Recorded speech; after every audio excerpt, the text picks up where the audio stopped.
All right, so this is a video on 9.5 part 1. I'm actually splitting part 1 into two videos for you. The first one I'm just going to talk about numbers, like these down here, and the second we'll get to the polynomials we're talking about. First thing you need to remember about adding and subtracting fractions is that you can't add them without the bottom being the same, a common denominator. So for example, we can multiply 3/5 times, I don't know, 10/9, right? We can multiply across and get 30 over 45 and then reduce that fraction. What's that going to reduce to? Well, 15 goes into both. So this reduces to 2/3. 15 goes into 30 twice, and into 45 three times. That's kind of tough, reducing big numbers. Another thing you can do instead is take the 3/5 times 10/9 and reduce it right away. If you remember this is all review. You can take the 3, turn it into a 1, and the 9 into a 3. Since we're multiplying, we can do this. Anybody in the top with anybody in the bottom. So I'm going to reduce the 10 to a 2 and 5 to a 1. And look what I've got when I'm done. 1 times 2 is 2. 1 times 3 is 3. Same answer as over here.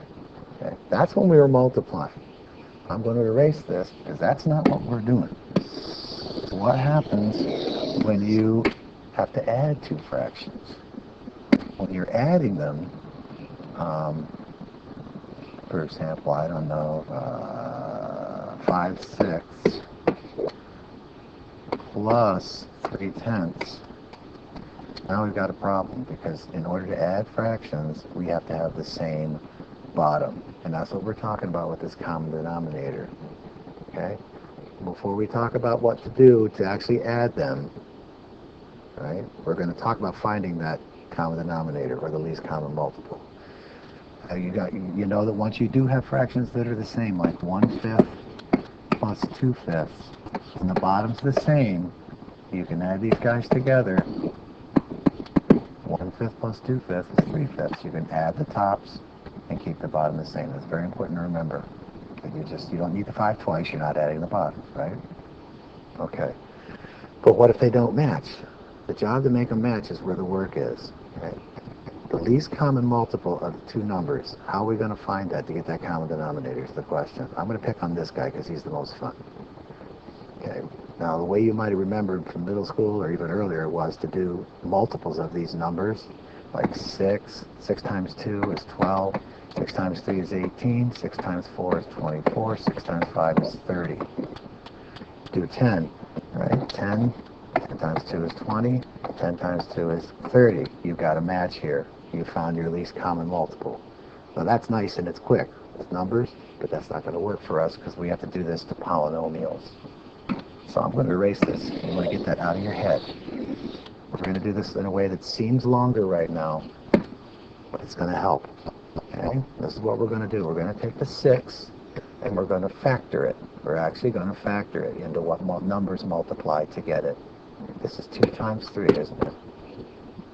The 10 is 2 times 5. Okay. These numbers need to be factored as much as they can. Can you break 2 down anymore? No, it's 2 times 1. Can you break 3 down anymore? 3 times 1? No.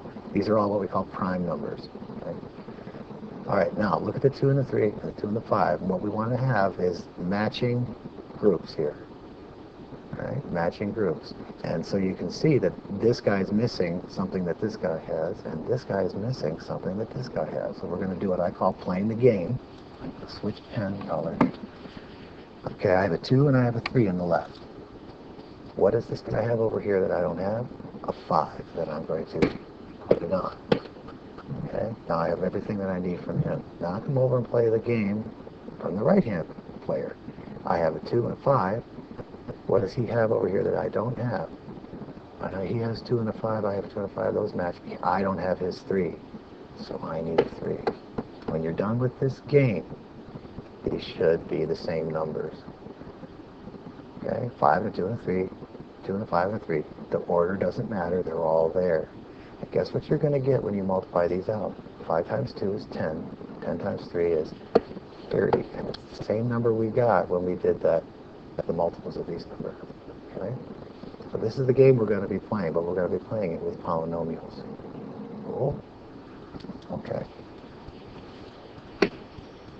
Now, when we actually do this and find the least common denominator to try to add these two fractions, we're going to play the game first on the bottom. Okay? 19 is prime, so it's done. We can't break it down anymore. 19 times 1, that's it. The 38 breaks down into 19 times 2. Okay? Right? I need a match here. I have a 19, and I have a 19 times 2. This guy needs to get his 2. So I'm going to do this in red. Now here's the deal, if you remember this from before. When I do times 2, and I'll actually, right, when I do times 2 on this guy, this 19, I've taken a 2 and multiplied it times the bottom, and I've changed this fraction.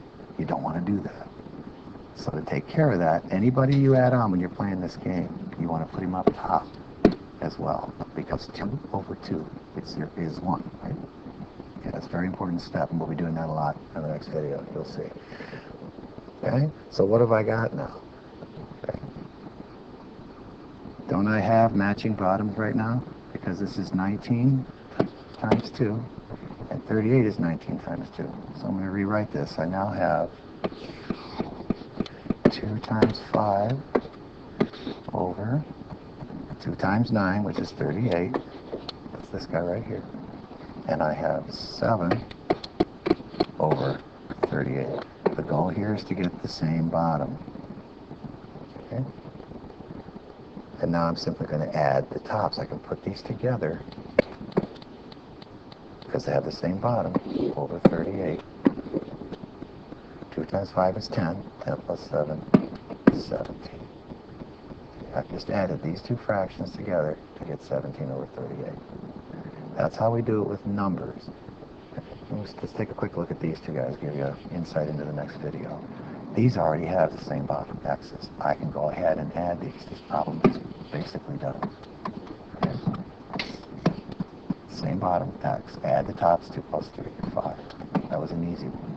We didn't have to play any games with this. They already matched. How about this one? Isn't 2c minus 1 the same as 2c minus 1? The same bottoms. So I can go ahead and push these fractions right together and add the tops. 3c plus 5c plus 1. Now what we're going to be doing a lot more in the next video is once we're done with this step, you can combine things that are like terms. You see the 3c plus 5c. Those go together. They're like terms. So rewrite this as 8c plus 1 over 2c minus 1. Okay, I'm going to stop on this video. The next video you click on, we're going to do the exact same thing in this section with polynomials, which is a lot more fun.